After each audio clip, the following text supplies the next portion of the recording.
mahilig mag-inquire dyan sa makeup artist na parang, "Hi po, magkano po pa makeup? Tapos po, light makeup lang naman po. Meron po bang discount kasi light lang? Or fresh makeup lang? Ganun, natural makeup lang po." Wala pong pinagkaiba yung gigising yung makeup artist, iaalat nila yung oras nila sa'yo, magta-travel sila papunta sa'yo, magsiset up sila. Hindi nila babawasan yung oras na i-google nila sa'yo para lang maka-discount ka. Alam mo yun, hindi siya mababawasan, hindi dahil light makeup ka, bibilis yung makeup mo or konti yung in-apply sa'yo kaya dapat may discount.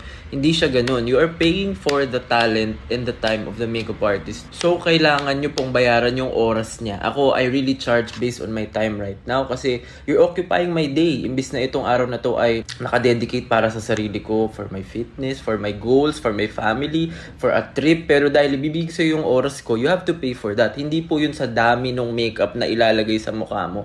Wala po siya doon. Yung parang, oh, fresh lang po, no lashes po, dapat po may discount. Walang ganun. And kung mayroon ding makeup artist na nag-charge based on that, ay hindi ko alam ang sasabihin.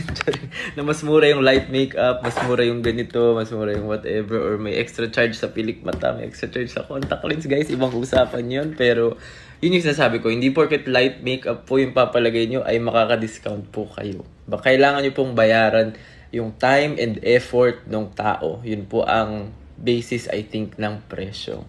Sana po ay masaya tayong lahat. Charing lang. Hindi,